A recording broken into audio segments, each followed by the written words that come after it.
What made you have to turn down someone you actually really wanted to be with? Story 1.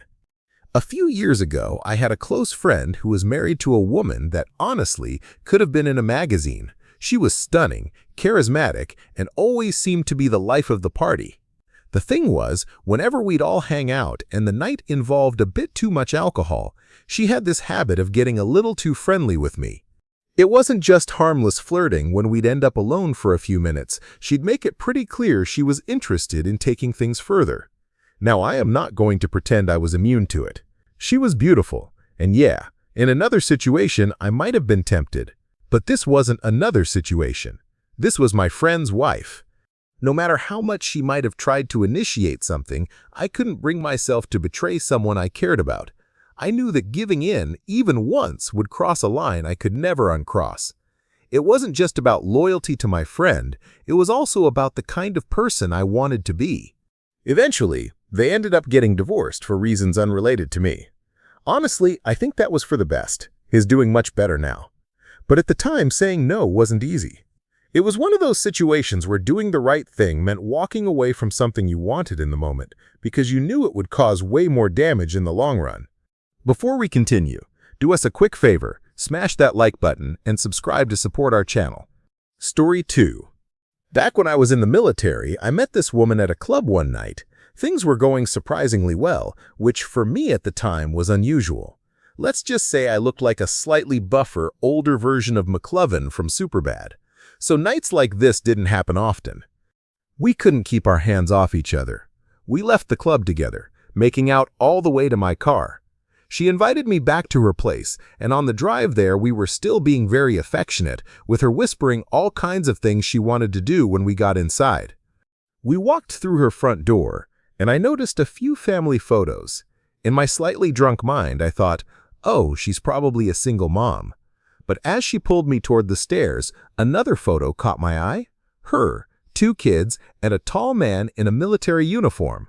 My stomach dropped. This wasn't just some random guy. It was someone I knew, a fellow serviceman. In fact, he worked at the same base hospital I did. Thankfully, he wasn't my superior, but still, this was someone I saw regularly. In that instant, the mood was gone. I pulled away, mumbled something, and bolted out the door as fast as I could. Once I was in the car, I called him. First, I apologized over and over.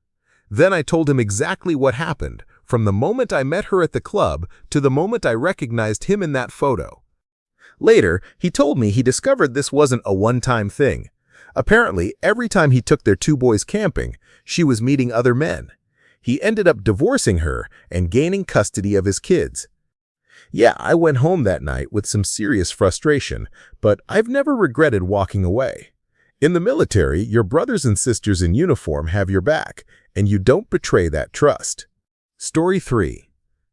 One of my closest friends was dating this absolutely gorgeous woman. She could walk into a room and turn every head without even trying. They had been together for a while, but eventually things went south and they broke up. That's when she decided to get revenge. And not the posting a sad playlist on social media kind of revenge. Over the next month, she made it her mission to hook up with pretty much every guy in our friend group. One by one, it was painfully obvious what she was doing, so when she came on to me, I said no. Not because I didn't notice her looks. Trust me, I did. But because I could see she wasn't interested in me as a person. She was just using me as another move in some twisted payback plan. A few months later, to everyone's shock, she and my friend got back together.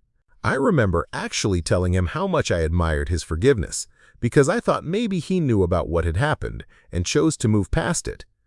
Turns out, he had no idea. When he found out the truth, he was furious. But instead of cutting ties with her, he cut ties with us. Guys I had known for over a decade, just gone from his life, he chose her over every single one of us. Eventually, she cheated on him again multiple times before he finally ended things for good. Looking back, turning her down was one of the easiest hard decisions I've ever made. She might have been beautiful, but she was also the most toxic person I've ever met. Story 4. She was someone I knew who had been dealing with a lot of personal challenges, and she was on medication to help manage them. One day, she called me up sounding really upset. She told me she was having a rough time and asked if she could come over. When she arrived, she sat down on my couch and almost immediately broke down in tears. I did what I usually do when a friend is in that kind of state. Just listened, tried to be comforting, and did my silly cheer-up routine to get her smiling again. Slowly, she started to calm down. We ended up sitting close together, hugging and talking for a while. One thing led to another, and before I really processed it, we were both her bed. That's when something clicked in my head. She had just started a brand new prescription, and it was clearly affecting her. She was definitely not in her normal state of mind. I've always had a personal rule. I won't be intimate with someone for the first time if they're under the influence of anything, whether that's alcohol, medication, or anything else that could affect judgment. So I took a breath, told her we should stop, and suggested we just relax for the rest of the night. We ended up watching TV, talking about random stuff, and just hanging out. Over time, we became really close friends. I've seen her work through some incredibly tough days, and I have nothing but respect for the way she handles her challenges, pushing forward one day at a time. She's genuinely one of the strongest people I know. Story 5. This story actually happened with the same person twice, before anything ever really happened between us. The first time, we were 19. That day had been one of the hardest of my life. I had just buried my father. I was drinking heavily that night, trying to numb everything I was feeling. She was there, and at some point, she leaned in and kissed me. We ended up heading back to my room, but I was far too drunk to go through with anything. For whatever reason, things just fizzled after that night, and we didn't really pursue anything. Fast forward a year or two, we ran into each other again at a bar. We were both drinking, ended up back at my place, and started making out. I stepped away for just a couple of minutes to use the bathroom, and when I came back, she was already asleep in my bed, not completely dressed. I gently woke her up enough to help her cover herself, tucked her in, and that was the end of the night. Once again, we went our separate ways afterward. Years passed. About 5 years ago, I heard she had left her abusive husband and was living in a neighboring state. She came back to town for a week to watch her parents' house while they were on vacation. Our old friend group decided to meet up, and it felt like no time had passed. We were both older, more mature, and for once staying sober enough to really connect. This time, things didn't fizzle out. We got together, and now, years later, we're married with 2 beautiful daughters. I can't imagine my life without the 3 of them. It took a couple of missed moments to get here, but honestly, the timing worked out exactly the way it was meant to. Story 6. I'd only recently met this girl, and we just started dating. I was completely smitten. She was smart, funny, gorgeous, and we clicked right from the start. One night, we went to a fancy dress Halloween party together. There was music, laughter, and more than a little alcohol flowing. We were both drinking, but she was definitely more tipsy than I was. After the party, we headed back to my place, and things started to get a bit romantic. But as much as I liked her, and trust me, I really liked her, I didn't want our first time to happen when she'd been drinking that much. I wanted it to be something we remembered clearly, not a hazy, drunken blur. So I gently stopped her and told her maybe we should wait. She reluctantly agreed, and a few minutes later, the room started spinning for her.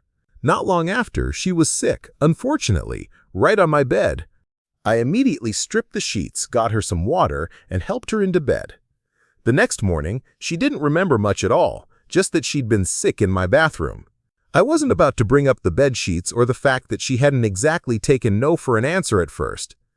That was almost 7 years ago. Today, she's 4 months pregnant with our first child.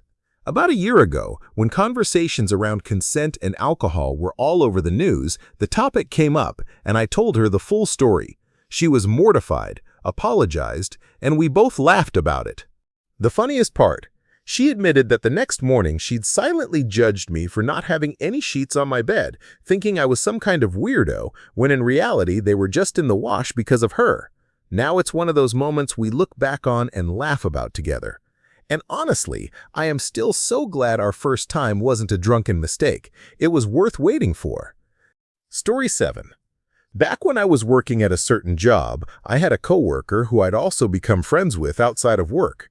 Every now and then, she'd invite me over to her place to hang out, usually just to play some Mario Kart 64, watch TV, and relax. Totally casual. One day, she texted me asking if I wanted to come over. I figured it would be just like the other times, so I said sure. But when I showed up, she opened the door wearing just a shirt and shorts, which completely caught me off guard. We sat down to watch TV, and at some point she told me that she and her boyfriend were going through a rough patch. Specifically, they hadn't been intimate for a while, and she wasn't happy about it. Then she looked right at me and asked if I could help her solve that problem. As she said it, she made it pretty obvious she wasn't just looking for someone to watch TV with, still holding eye contact. I won't lie, part of me really wanted to say yes, but I had a girlfriend at the time, and she had a boyfriend. As tempting as the situation was, I told her I couldn't do it. I said it wouldn't be fair to either of our partners, and it wouldn't feel right. We ended up sitting there watching TV for maybe 10 more very awkward minutes before I told her I had to head out. I drove home that night with a very strong mix of emotions, mainly pride for sticking to my values, but also a serious case of frustration. Story 8. This happened years ago, and it still sticks with me as one of the most unexpectedly rewarding nights of my life. I was in Stratford-upon-Avon for a work trip, staying at a hotel. As often happens on these kinds of trips, a group of colleagues and I decided to hit the town after work. One thing led to another, and we ended up at the Chicago Rock Cafe, a place that was honestly pretty terrible, but it served drinks and had music, so it worked for the night. After a few hours of dancing and way too many drinks, another guy from my group and I started chatting with two bubbly, flirty locals. Before long, they made it clear they'd be more than happy to walk back with us to our hotels for some late-night fun. It was looking like the night was heading in a very different direction. On our walk back, we passed a shop doorway where a man was lying on the ground. His face was bruised, with a black eye and fresh cuts. I stopped to ask if he was okay.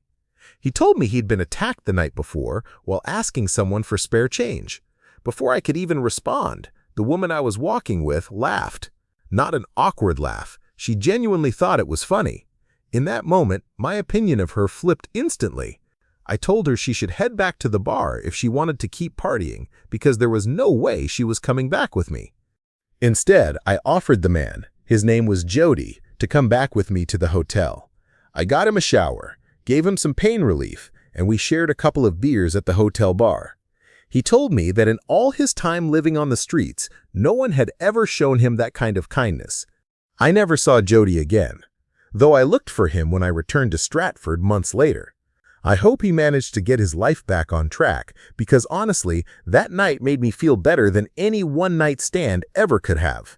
Sometimes doing the right thing leaves a better memory than getting what you thought you wanted. Story 9. My ex and I ended things on pretty good terms over 8 years ago. She got married about 2 years after we split, and we kept in touch every now and then, just casual check-ins like, "How's married life treating you?" or "Got any plans for Christmas?" She always seemed genuinely happy with her marriage, or at least that's the vibe she gave off. Fast forward a few years, and I started dating someone new. She reached out and said she was really happy for me, and suggested we grab a drink to celebrate. Against my better judgment, I said yes. We made plans to meet with a couple of her friends at a pub, but when I got there, she told me her friends had canceled last minute, so it was just the two of us. No big deal, I thought. We had a few pints and some shots, and then the conversation turned to our past. We started reminiscing about the good times we'd shared. She got really specific, asking me if I remembered certain moments we'd been intimate. Of course I did. I still cherish those memories. Honestly, part of me thought I had moved on, but those feelings came rushing back in that moment. It was painful to realize that those times were truly behind us. After about an hour, we paid our tab. She was pretty hammered, and I was close myself, so I decided it was best to do the right thing and get her home safely. I called a cab for us since her place was on the way to mine, so we shared the ride. Once we got in the cab, out of nowhere she jumped over and kissed me. For a second, I kissed her back, caught up in the moment, but I quickly snapped back to reality and pushed her away. I told her this was completely wrong and that it couldn't happen. She told me it was okay. Her husband was out of the country on a business trip and that it could be our little secret. But I stood my ground and made it clear. This was not going to happen ever. I dropped her off at her apartment gate and told her she'd have to get inside on her own. Then I left.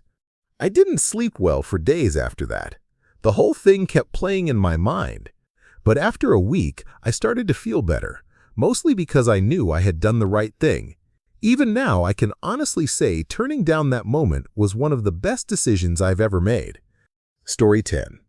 Back in college, I met this guy, and we had an electric chemistry that was hard to ignore. We flirted for months, about 6 months actually, but somehow we never quite managed to find the right moment to actually hook up. Life and timing just didn't line up. One night, we both ended up at the same party. We spent a lot of time talking, and things were really clicking. Unfortunately, my friends got pretty drunk, and things got a little chaotic, so I had to leave early. After I left, the guy texted me and asked if I wanted to hang out once he left the party. I was really excited, especially since I had been on a bit of a dry spell for over a year. I said yes, expecting that maybe this night would finally be the one. But then, as I was waiting for him to arrive, I ended up watching a documentary about 9/11. It was the 10-year anniversary weekend, so there was non-stop coverage everywhere. I was already a little drunk, and as you can probably guess, I started crying.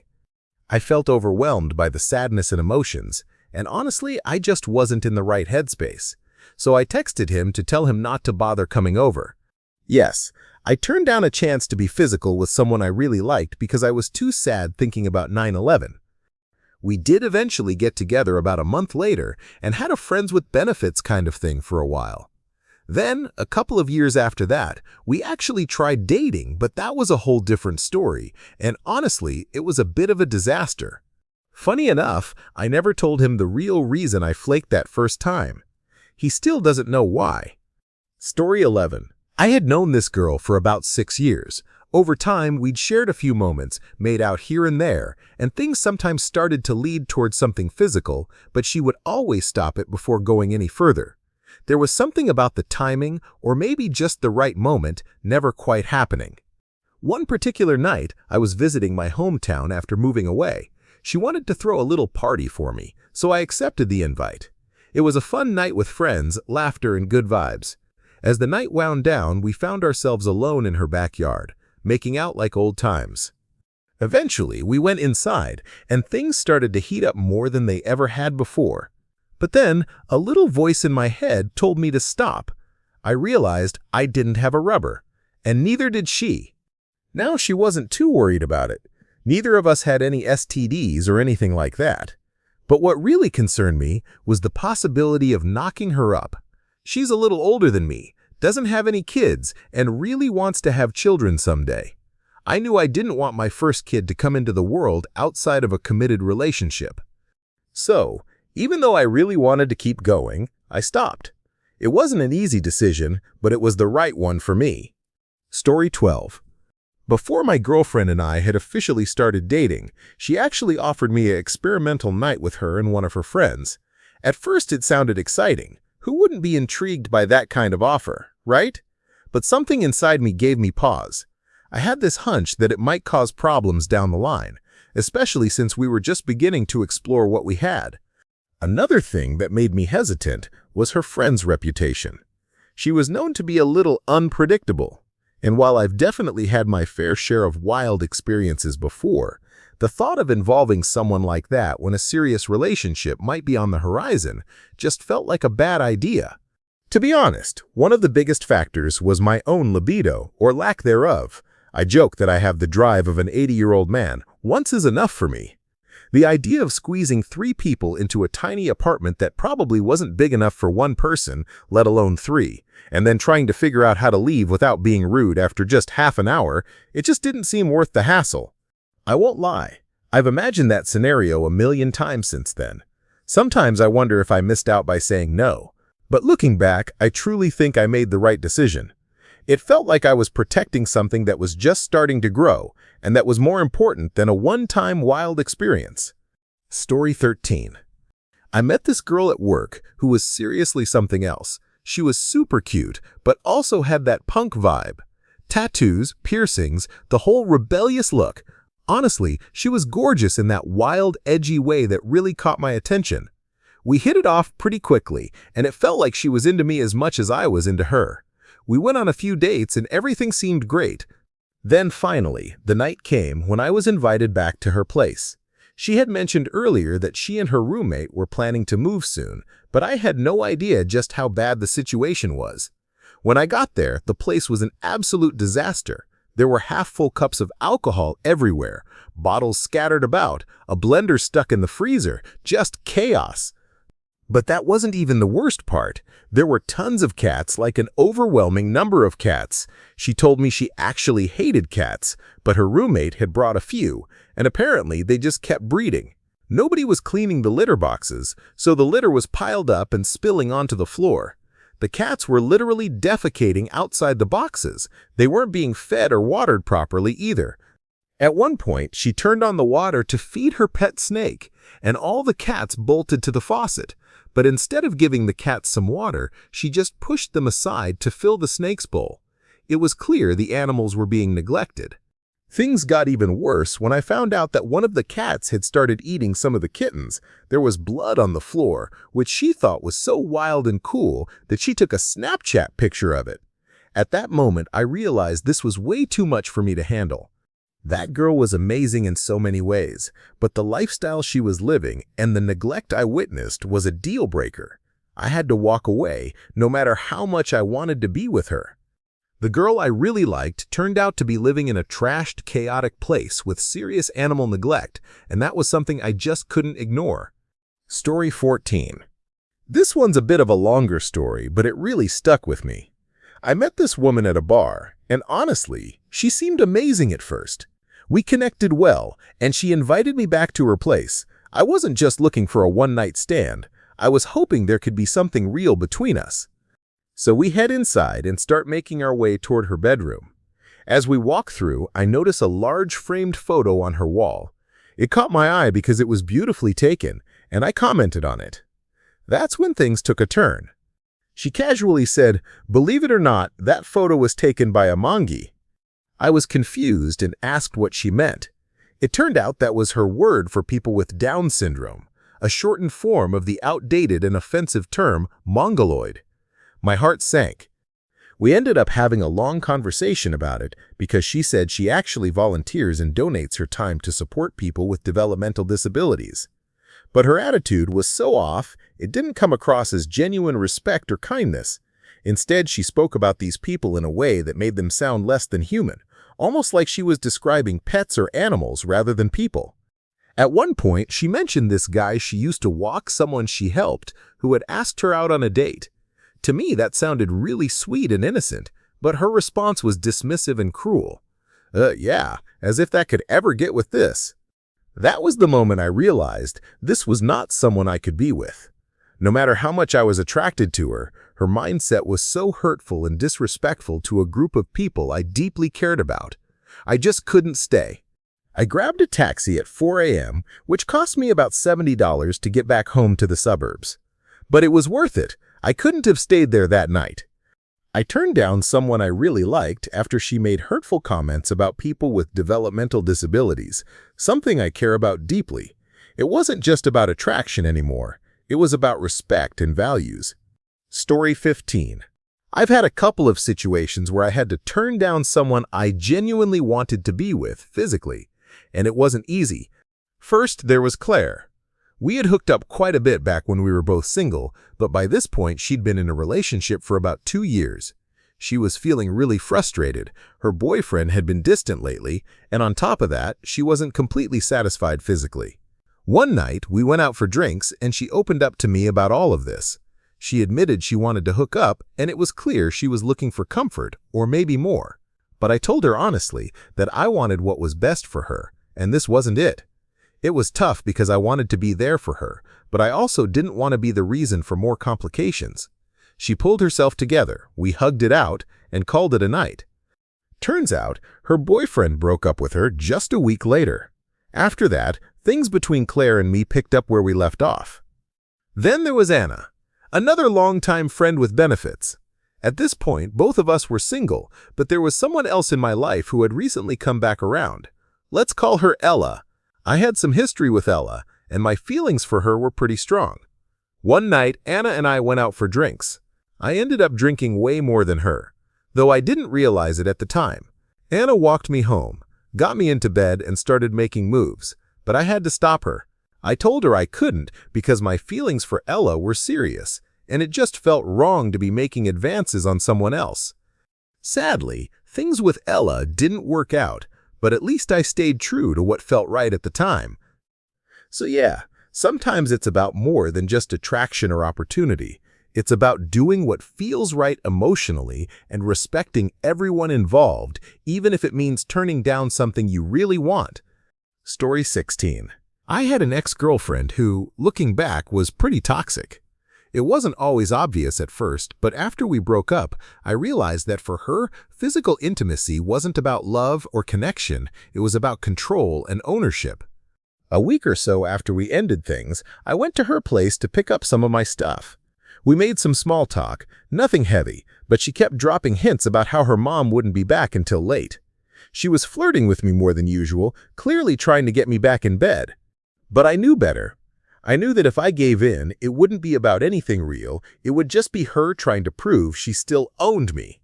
I turned her down flat, and honestly, I felt proud of myself for making that call. It wasn't easy, but I knew it was the right thing to do for my own well-being. I still hate what she put me through, Deb. If you're out there, I hate the things you do. But I am glad I didn't let her pull me back into that toxic cycle. Story 17. So I met this guy, total package, charming, funny, model-level good looks, smart, and super hard-working. I was seriously counting my lucky stars. We hit it off, but he never invited me to his place until we were on the verge of getting physical. Finally, I go to his apartment, and as soon as he opens the door, I am hit with a smell so awful it literally made me gag. No pets, just him living alone, and this smell was something else. Like I am not one to be grossed out easily. I've worked in a daycare's baby room, cleaning up literal baby poop, and spent summers on a farm cleaning up all kinds of animal mess.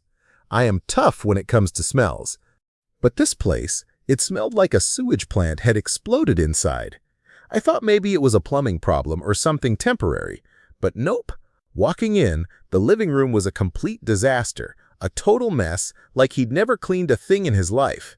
It was honestly unlivable. At that moment, my little lady part sealed itself shut, and I had to leave. I told him flat out I couldn't come in until he cleaned up. Later when we talked, he actually said he hoped I'd just take care of that now that we're getting serious. Yeah, no, that was an immediate deal breaker for me. Story 18. I was in a long-distance relationship that was basically dead, but I didn't want to hurt my girlfriend because I still cared about her. Meanwhile, my high school crush invited me over to watch a movie. She was in a relationship too, so I thought it was just innocent hanging out. Just to be safe, I even wrote a little note on myself saying, "No funny business," in case things got too serious. Well, things did start to get a bit more intense. She even showed me her interesting collection of private time toys. I needed a moment to think, so I went to the bathroom to decide if I should stay or leave. That note I wrote to myself helped me make the call, and I ended up leaving shortly after. I eventually broke up with my girlfriend, but I still think about that moment. I'd wanted to be with my crush for years, but I never cheated, and I am glad I stayed true to that. Story 19. I've known this girl for quite a few years now. She's honestly one of the coolest people I've ever met. Super fun, easy to hang out with, and absolutely gorgeous. When we're out together, especially at bars, concerts, or social events, it's like her presence boosts my attractiveness by at least 3 or 4 points. I've noticed other women checking me out more when she's around, which is kind of funny, but also true. She's definitely one of those people who lights up a room just by being there. But here's the catch. Emotionally, she's kind of a train wreck. I say that with love, but it's true. She's been through so many relationships, and honestly, none of them have worked out. It's like she has this pattern of getting involved with guys who aren't right for her or just can't handle her, and it always ends badly. It's tough to watch someone so amazing go through that cycle again and again. Because of all that, and because I genuinely care about her as a person, I've friend-zoned her completely. It might sound weird, but I get so much more out of having her as a close friend than I ever would if we just hooked up. We've actually had a few moments where it almost got physical. You know, the kind of thing where you start wondering if maybe it could go somewhere, but I always manage to awkwardly back out before it goes too far. And honestly, it's confusing for both of us. She probably wonders why I keep dodging it, and I am sure I come off as some kind of crazy person. Most guys would jump at the chance, right? But I just know that's not what either of us needs. We both benefit way more from having a strong platonic friendship than risking things and potentially messing it up. To clear up any misconceptions, she's not trying to push for something more, and I am not taking advantage of the situation. We're just two people who have been around each other long enough that the idea of being physical has come up here and there, but we're both on the same page that keeping it platonic is better for us right now. Of course, sometimes people get drunk or in the mood, and those moments can get a little complicated. But at the end of the day, we respect each other's boundaries and know that our friendship is more valuable than a quick hookup or fling. She vibes perfectly fine with just being friends, and honestly, so do I. So yeah, it's a bit of an unusual situation, but it works for us. I am glad we can keep things simple, have fun together, and be there for each other without the drama. Sometimes friendship really is the best relationship. Story 20. Last year, I met this super cute pizza delivery girl. Normally, I am the kind of guy who has to give himself a TED Talk in the mirror just to make small talk with strangers. But with her, I don't know, something clicked. She had this friendly smile, cool vibe, and suddenly I found myself doing something ridiculous. I started ordering pizza like a man possessed. I am talking 3 times a week. My freezer was full, my wallet was empty, and my doctor would have been concerned, but I didn't care. I figured, one of these days she'll notice me, and not just because I am keeping the lights on at her store. A few weeks in, I finally worked up the courage to ask for her number. This was a big deal. First time in years I'd done that. Problem was, I didn't even know her name, and it's hard to say, hey, could you send the cute pizza girl to deliver my order without sounding like a total creep? So I did the next best thing. I called the shop, made small talk with whoever answered, casually asked about her, then placed another order, hoping she'd be the one to deliver it. Delivery time rolls around, and it's not her. My dreams were crushed, but at least I had pizza to cry into. Later that night, I went out for some beer. When I came back, I saw something taped to my front door. It was a note with her name and number. She had actually come by looking for me while I was gone. I just stood there staring at it like I'd won the lottery. Over the next few days, we texted non-stop. It was flirty, fun, easy. Finally, we made plans to grab coffee. But on the day we were supposed to meet, she canceled last minute, saying she wasn't feeling up to going out. Then she invited me to bring the coffee to her place instead. I will be honest, I was nervous.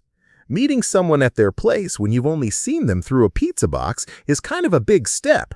But she was funny, she was cute, and I was curious, so I said yes. That's when things started to get unusual. While we were messaging, she told me she was in a different kind of relationship. Her partner, who wasn't in the picture physically, still had a lot of control over her day-to-day life. Not just normal relationship stuff, but things like deciding who she talked to, where she worked, even where she lived.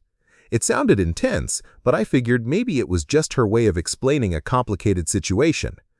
I showed up at her place with coffee in hand, trying to play it cool, but almost immediately I noticed something weird.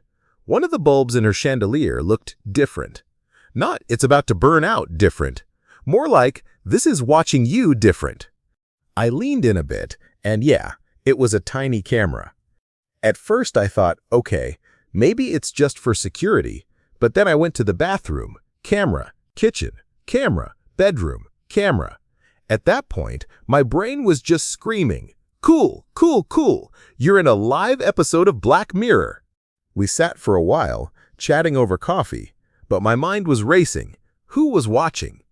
Where was the footage going? Was this a live stream? Was I already on the internet right now? Over the next couple of days, we kept texting, and the more I learned, the stranger the whole thing became.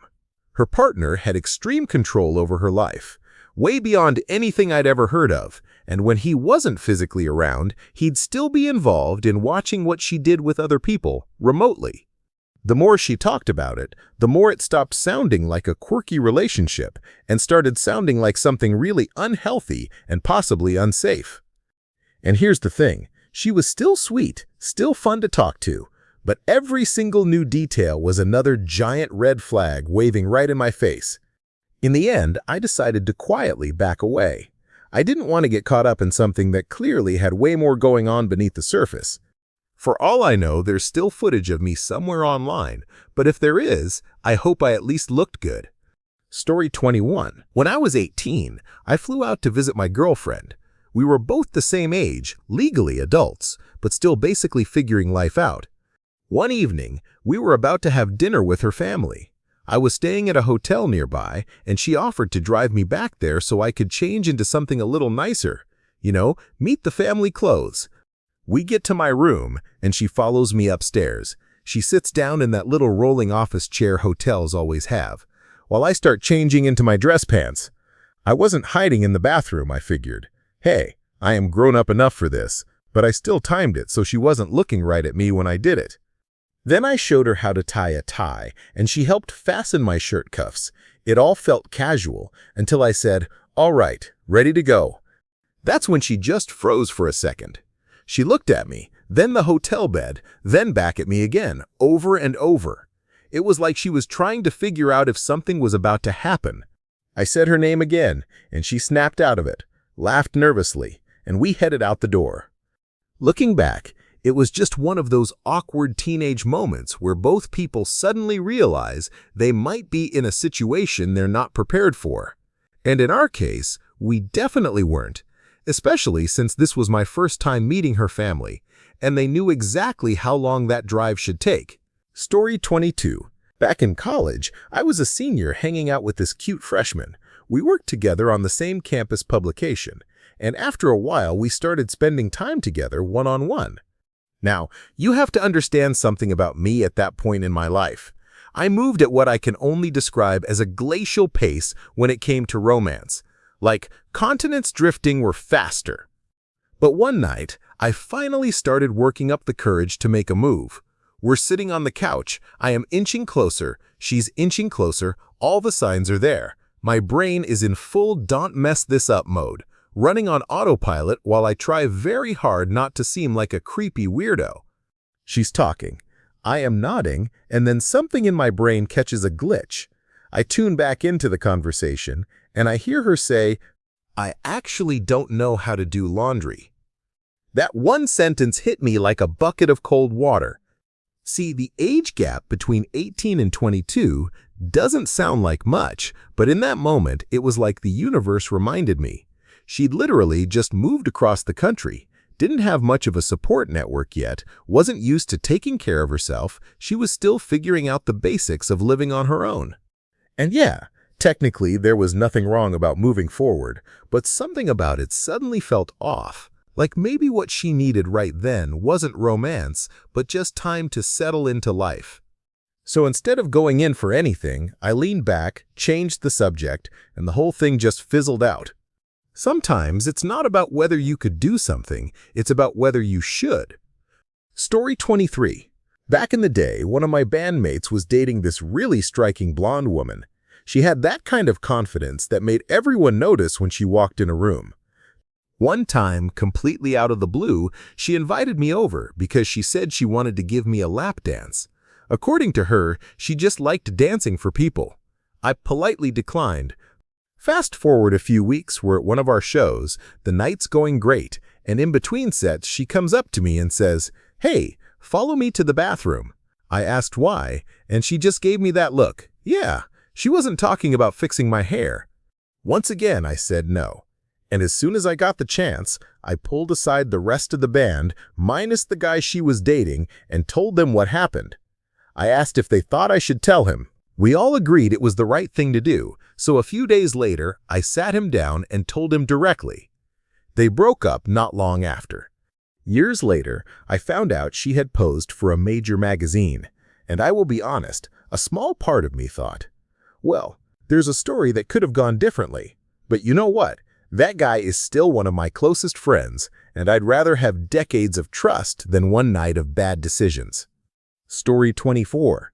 A female friend and I used to vent about our relationships all the time. Both of us were pretty into working out, so one night we decided to go for a late-night run together. Halfway through, we stopped at a water station to catch our breath.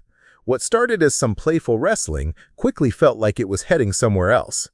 I had to stop her and remind both of us that we were in serious relationships at the time, and crossing that line just wouldn't be right. So we kept things strictly friendly and moved on.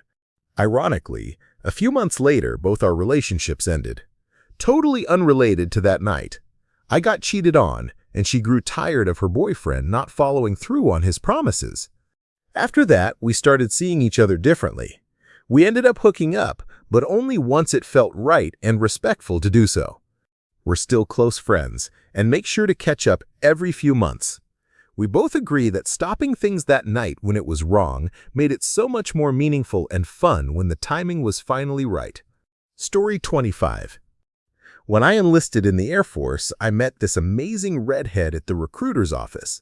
We got to hang out a few times during activities they organized for recruits, stuff like going to the movies or paintball. We started spending more time together and found out she lived just a few minutes from me. Before long, we were hitting the gym regularly and became really good friends.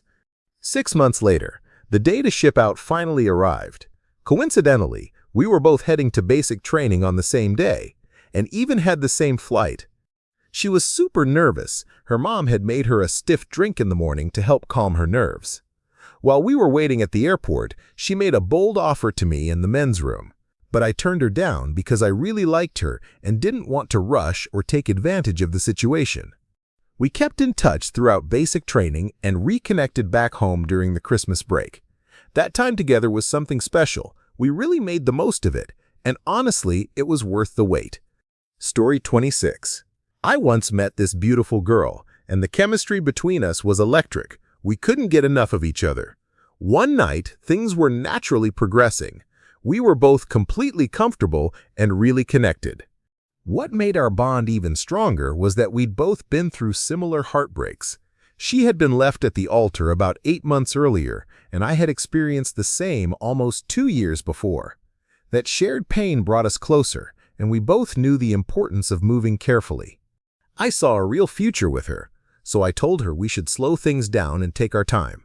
I wanted to build something lasting, not rush into anything. But then, just 2 weeks later, she left me for her ex. I won't lie, I was bitter for a while, but looking back, if my ex had suddenly come back after everything, wanting to fix things, I might have done the same. Today, they're married with a child, and I am happily married too. Life has a way of moving on, and sometimes that's exactly what we need. Story 27. I had a crush on this guy, and it was pretty obvious he didn't feel the same way about me. One night, he got really drunk at the bar, and all his friends had bailed. I decided to take him home to make sure he didn't drive. When we got to my car, he just sat there for what felt like forever. Then he got out, sat on the trunk, and eventually got back into the passenger seat. Out of nowhere, he made a move on me. I felt like he was doing it out of pity or maybe trying to repay me for driving him. But I knew I couldn't go there. I wasn't driving him hoping for anything in return. I just wanted to keep him safe. I said no because I didn't want it to happen under those circumstances. I also knew he didn't truly like me that way, and I didn't want him to do something he'd regret later and maybe resent me for it. Honestly, it was really hard to say no in that moment. I kept wondering if maybe he did have feelings for me, but deep down I knew it wasn't right. Eventually, he got out of the car and walked inside, and I just sat there processing everything that had just happened. Story 28. Back in college, I had this incredibly close friend. She was one of the most wonderful people I've ever met. Not just beautiful, but kind, funny, and perfectly matching my nerd level. I had just gotten out of my first college relationship. It was more of a fling than anything serious, but it still stung. This friend made a point to spend time with me and check in, making sure I was doing okay. Of course, I fell for her, and from what I gathered, she felt some attraction toward me too. But here's the twist. There was another close friend, a guy, who was also really close to her. He had no idea how I felt or how she acted around me after my breakup. Not because he was mean or anything, just because he thought they were all good friends. One night, after a little too much to drink, he confessed to me that he was head over heels for our friend. And me, sad and a bit lost, I didn't say a word about my own feelings. A few days later, he asked her out. She said she needed time to think about it and asked me how I felt. Looking back, I should have just told her how I felt right then and there. She told me years later she'd been hoping I would, but I didn't. I convinced myself it would have been just a casual thing and that my friends deserved better. I told her she should give him a chance. They're engaged now and very happy together. I am truly happy for them. They're great, but there's a bittersweet feeling there. Maybe it would have been just something casual, but maybe, just maybe, she and I could have been the ones getting married. Story 29. Here's another story from when I was living in Mexico as an expat. I had worked out a deal to stay in this small hotel with monthly rent. One night at the bar, I met two really beautiful girls, tall with long black hair. We talked and danced for a while, and then one of them suddenly said she needed to leave because her mom was sick and needed something. It was about 2 a.m., but she asked for my number. I went back to my room, happy just to have had some good company. I was 21 at the time and excited about everything. Then, at 3 a.m., I got a call. "Where do you live?" "I am coming over." She said she was bringing her friend too, and I started getting a little nervous. I immediately thought of a movie where a girl seduces a guy while her friend robs the place. So I started hiding my valuables and cash just in case. When they arrived, her friend sat on the bed nearby while I spent time with the other girl. We turned the lights off. She asked me if I liked her, and when I said yes, she wondered why I wasn't making a move, since her friend was just sitting there. She assured me it was okay. We kissed, with her friend quietly nearby. At one point, I noticed the friend was watching us quite intently, which caught me off guard. Then the friend asked if I wanted to kiss her too. Honestly, as a 21-year-old with very little experience, I was scared and confused and said no. The friend smiled and kept to herself. They stayed over and left in a cab the next morning. Years later, I still kick myself a little for not saying yes. Part of me thinks it could have been an unforgettable experience. But hey, we all have moments like that. Thank you for watching. If you enjoyed this video, be sure to give it a thumbs up, subscribe, and hit the bell icon so you never miss an update.